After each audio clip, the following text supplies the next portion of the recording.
तो athletic points समझने के लिए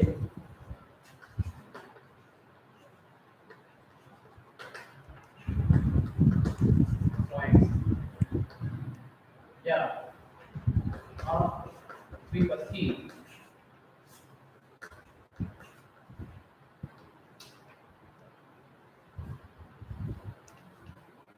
बिंदु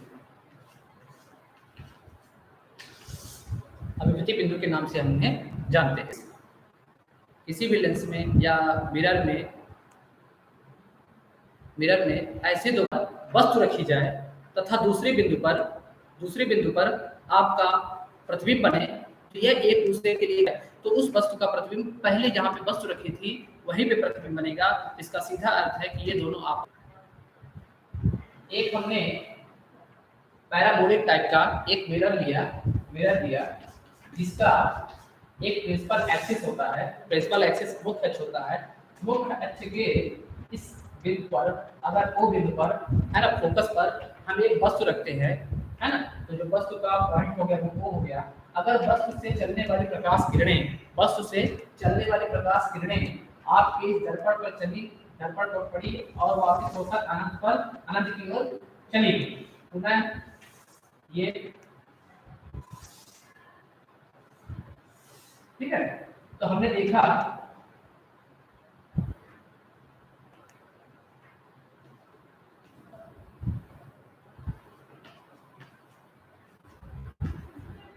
तो बिंदु O पर हमने वस्तु को रखा, तो बिंदु O पर हमारा वस्तु रखा, तो इसकी प्रकाश किरणें इस पर परावैल्यिक दर्पण पर मिरर पर टकराने के पश्चात ये पुनः किस तरफ ओर चली गई, अनंत की ओर चली गई। मतलब इसका जो प्रतिबिंब बनेगा या इमेज बनेगा वो हमारा कहाँ पर बनेगा, वो डैश अर्थात अनंत पर बनेगा, इनफाइनाइट पर बनेगा। तो जो ये इनफाइनाइट, अगर हम यही वस्तु इनफाइनाइट पे रखते हैं, अगर हम इनफाइनाइट पे रखते हैं, तो इनफाइनाइट से जो आने वाली वस्तु की जो इमेज होगी, लाइट होगी, वो हमारी इमेज कहाँ पे बनेगी, ओ पॉइंट पर बनेगी। अर्थात तो मतलब हम ये कह सकते हैं कि ये ओ और ओ डैश आपस में एक अभिपति बिंदु का कार्य करते हैं। ठीक है, एक और इसके लिए एक तरीका समझ लेते हैं। जैसे कि मान लिया हमने ये इलिप्स फॉर्म पर एक हमने मिरर ले लिया जिसका बाहरी आवरण क्या है, रिफ्लेक्टेड है, फॉर्म है ना, एक कोटेड है, और इसकी एक प्रिंसिपल एक्सिस है। अब इसमें क्या होगा कि दो सेंटर बनेंगे, क्योंकि इलिप्स में आपके दो सेंटर होते हैं, जो आपका एक साइड पर इधर और एक साइड पर इधर होता है। ठीक है, तो अगर हम इसके इस पॉइंट पर वस्तु को रखें, तो वस्तु से जो चलने वाली प्रकाश किरण होगी यह टकराकर किस पॉइंट पर आएगी, वो डैश पर आएगी। अर्थात हमारा ओ बिंदु पर वस्तु रखी हुई है और ओ डैश पर हमारा क्या बन रहा है, इस वस्तु के द्वारा बनाया गया प्रतिबिंब बन रहा है या इमेज प्राप्त हो रही है। बट अगर इसकी पोजीशन को चेंज कर दे, जो हमारा ऑब्जेक्ट है वो यहाँ पे ना रहकर हमारा ऑब्जेक्ट वो डैश पॉइंट पर आ जाए, तो उसका प्रतिबिंब कहाँ पर बनेगा, सीधे तौर पर वो पॉइंट पर बनेगा। अर्थात ये दोनों आपस में एक रिलेट करते हैं, जिन्हें हम अभिपति बिंदु कहते हैं या एथलेटिक पॉइंट्स कहते हैं। कैसे बनेगा आइए देख लेते हैं। क्योंकि ये आपका जो इलिप्स फॉर्म पर जो मिरर है आपका, ये रिफ्लेक्टेड फॉर्म से काम वर्क करेगा। तो अगर हम इसमें देखें, ये हमारी इमेज गई और रिफ्लेक्टेड होकर इस पॉइंट पर आ गई। अगर इसको हम एक प्लेन परपेंडिकुलर लाइन से डिवाइड करें, तो इनके बीच का जो एंगल होगा वो बराबर होगा। क्लियर? तो ये आपका क्या कहलाता है, आपस में अभिपति बिंदु कहलाता है। ठीक है, तो O और O डैश आपस के संयुग्मी, दो ऐसे संयुग्मी बिंदु हैं जिन्हें हम अभिपति बिंदु कहते हैं। तो आइए इसके लिए हम देख लेते हैं और कैसे ये हमने बता दिया। अब आते हैं, मान लेते हैं कि कोई एक स्फीयर फॉर्म पर है, इसका हमने बता दिया और पैराबोलिक का बता दिया। तीसरे में देखते हैं कि मान लेते हैं कि हमारा एक सर्कुलर फॉर्म पर है ना, एक गोला है जिसका बाहरी आवरण क्या है ना, कोटेड है, कि मतलब जो इमेज बनेगी वो आपका अंदर से है ना, वस्तु की जो प्रकाश है वो रिफ्लेक्ट होकर वापस ऐसे आ जाएगी।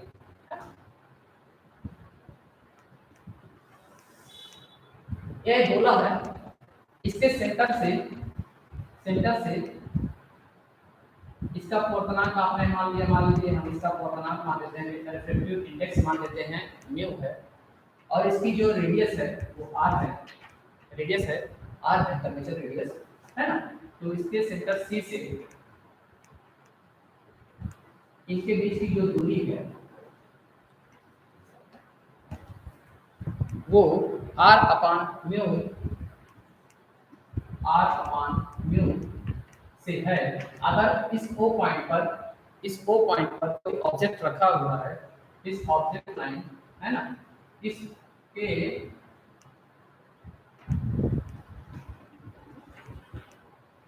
है ना,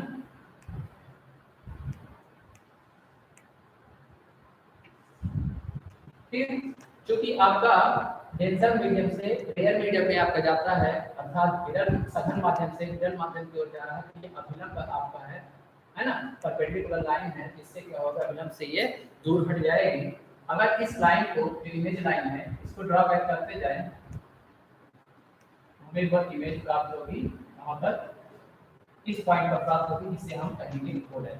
अर्थात यहाँ पर ओ और ओ डैश आपस में संयुग्मी बिंदु की तरह काम करेंगे, जिससे अब हो गया इंटरसेक्ट एंगल हो गया आई, ये आपका हो गया अल्फा एंगल, ये आपका हो गया बीटा एंगल, ये आपका हो गया रिफ्रैक्टिव एंगल आर, और ये आपका हो गया रिफ्रैक्टिव एंगल। क्लियर? ये भी आपकी क्या है, रेडियस की है। क्लियर? कैसे समझते हैं? इसके कर्वेचर सेंटर सी से r अपान म्यू दूरी पर जो म्यू आपका यहाँ पे रिफ्रैक्टिव इंडेक्स है, अपवर्तनांक है इस गोले का, है ना, और r क्या है आपका कर्वेचर सेंटर है, इनके बीच की दूरी r अपान म्यू के बीच से दूरी से एक वस्तु रखी हुई है ओ पॉइंट पर ये सीधे क्या होते हैं, आपके गोल कांच पे टकराती है और इससे अभिलंब से क्या होती है, दूर हट जाती है।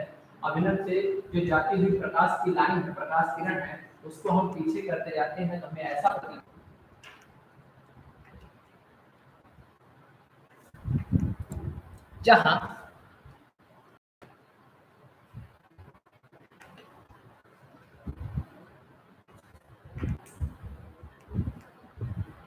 जहां आपका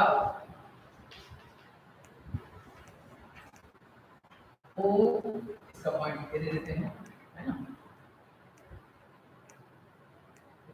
और इसका पॉइंट जहां आपका ओ ए सी इंसिडेंट एंगल है, ये आपको आई कहलाएगा। इंसिडेंट एंगल ओ ए सी आपका कितना है, इंसिडेंट एंगल है ना, तो आपका आई हो जाएगा। इसी प्रकार आपका ओ डैश ए सी आपका क्या हो जाएगा, रिफ्रैक्टिव एंगल हो जाएगा, रिफ्रैक्टिव एंगल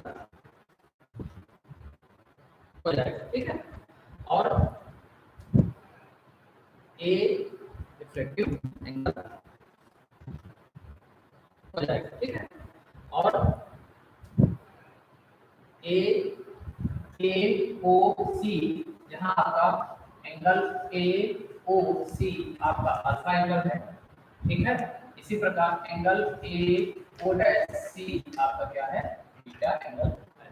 और आपका ओ सी ए एंगल अभी आपका दिया नहीं है, तो ओ एंगल सी आपका निकालने के लिए हम निम्न प्रक्रियाओं का अनुसरण करेंगे। ठीक है, एक और चीज आपका रेडियस क्या हो जाएगी, आर हो जाएगी, और ओ से सी के बीच की डिस्टेंस क्या हो जाएगी, आर अपॉन। क्लियर? ओ से सी के बीच की डिस्टेंस या सीओ के बीच की डिस्टेंस, अब हमें क्या करना पड़ेगा, तो हम देखेंगे कि बाई एंगल सी ओ ए से में आप देखेंगे तो आपका निकलेगा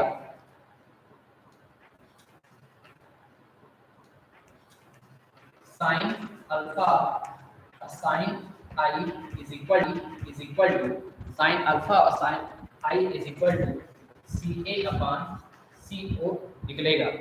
ठीक है, इसमें साइन अल्फा, तो आप इसका आपका 90 डिग्री के लिए हो जाएगा, और अल्फा आपका, तो आप साइन अल्फा की वैल्यू निकाल लेंगे लंबवत के आधार पर, है ना, और साइन आई की भी वैल्यू निकालेंगे लंबवत के आधार पर, तो आपका आधार आधार कट जाएगा और सी ए और सी ओ आपस में बचेगा। तो यहाँ पे सी ए आपका क्या है, सी ए आपका है आर, और ओ सी है आपका, या सी ओ आपका है आर अपान म्यू। इसमें से आपका आर से आर कट जाएगा और बचेगा म्यू। अर्थात आप देख रहे हैं साइन अल्फा और साइन आई इक्वल टू आपका म्यू प्राप्त कर नंबर फर्स्ट हो जाएगा। क्लियर, इसमें कोई दिक्कत? ठीक है, फिर इसी को मिटा देते ऊपर से।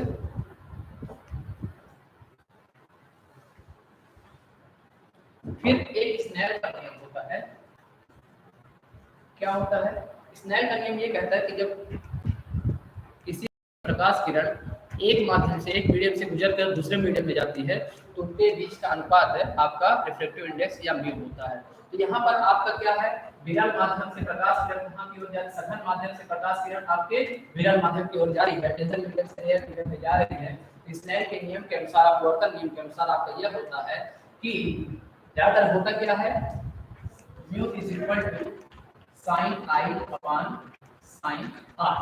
इसको समझिएगा स्नेल के नियम को, कि मान लेते हैं कि हमारा एक ये आपका पानी से भरा हुआ एक है ना टब है, जिस पर से हमारी इसकी ये एक प्रिंसिपल एक्सिस है, मुख्य अक्ष है, मुख्य अक्ष से वस्तु की किरण है, वस्तु की किरण क्या हो रही है, विरल माध्यम से सघन माध्यम की ओर आ रही है, रेयर मीडियम से टेंशन मीडियम में आ रही है। तो आपका इंसिडेंट एंगल आई आपका यहाँ पर होगा, और ये रिफ्लेक्टिव एंगल आपका कहाँ पे बनेगा, आर, इस क्वार्टर में बनेगा। मतलब यहाँ पे आपकी जो मीडियम है, मीडियम जो है ये म्यू है ना, यहाँ पे म्यू 1 हो जाएगा और ये म्यू 2।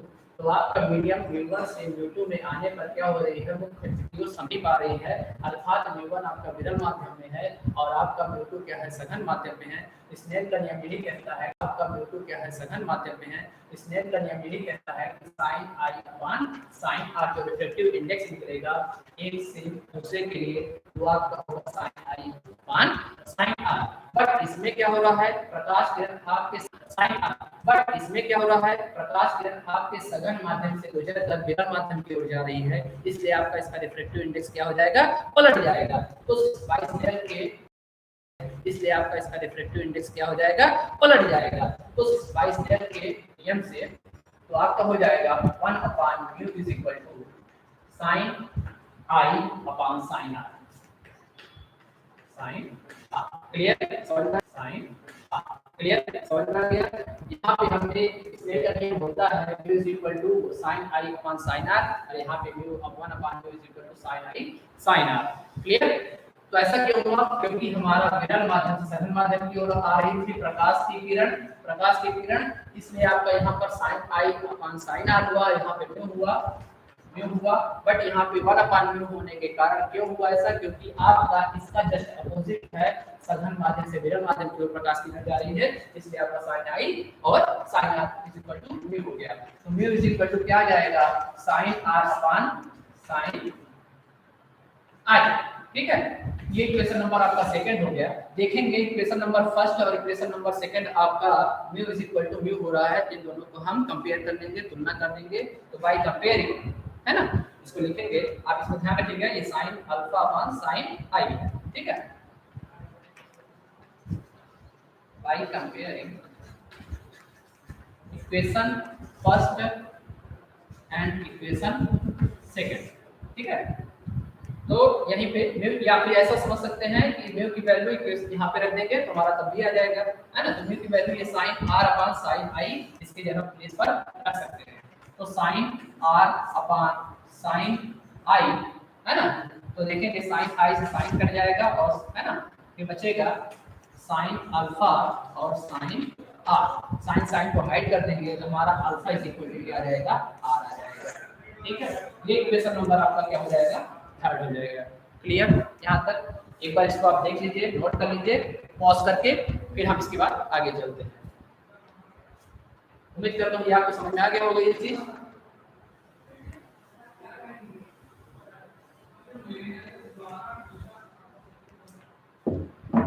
अब हमने जैसे कि हमारा alpha is equal to r तो वैल्यू आ गई, फिर हमने बताया था ओ सी ए की वैल्यू निकालने जो हमने पहले किया था, उसको फिर से करेंगे, दोहराएंगे।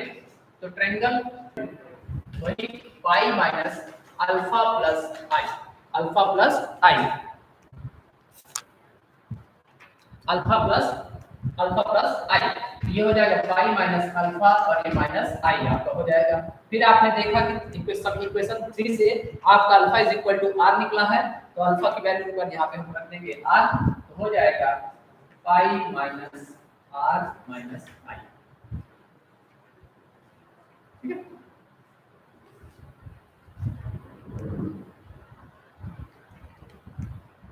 ठीक है।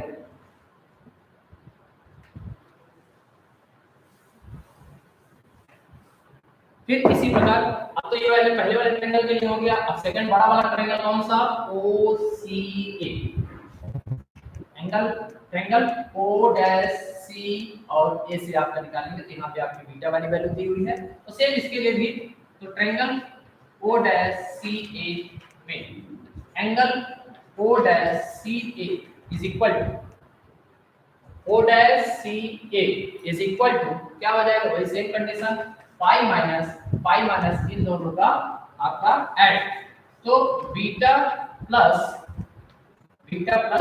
Are, clear. तो रखते हैं पाई माइनस बीटा और माइनस आर, ये आपका आ गया, और ये एंगल ओ डैश सी ए दिया हुआ है। फिर आप देखिए एंगल ओ डैश सी ए ये कहें या कहें ओ सी ए, ये दोनों आपस में क्या है, सेम है, एक ही एंगल से डिनोट करते हैं, तो हम ओ डैश सी ए की जगह पे ओ डैश सी ए की जगह पे ओ सी ए की वैल्यू रख सकते हैं, जो कि ओ सी ए की वैल्यू आपकी मिली है ये, क्लियर। तो रख दिया जाए, है ना, इस यहाँ पे रख देंगे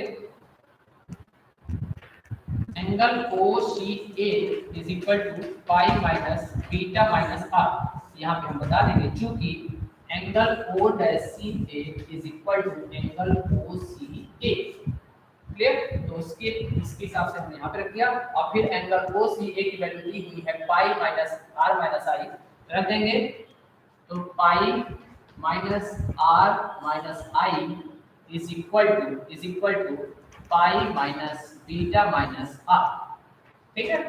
फिर पाई और आर आपका इधर दिया हुआ, इसलिए पाई आर को एक साइड बुला लेंगे, है ना, या इसको उधर साइड कर लेते हैं, बीटा को एक साइड बुला लेते हैं, तो हो जाएगा beta is equal to pi minus r minus, है ना, pi plus r minus i, इसमें से पाई कट गया, माइनस आर से माइनस कट गया, तो हमारा एक रिलेशन मिल गया, क्या, beta is equal to i, ठीक है। इक्वेशन नंबर आपका कौन सा चलेगा, ये भी 4, क्लियर। ऊपर से रेस कर देते हैं, तो बीटा इज इक्वल टू आई, ये हो गया।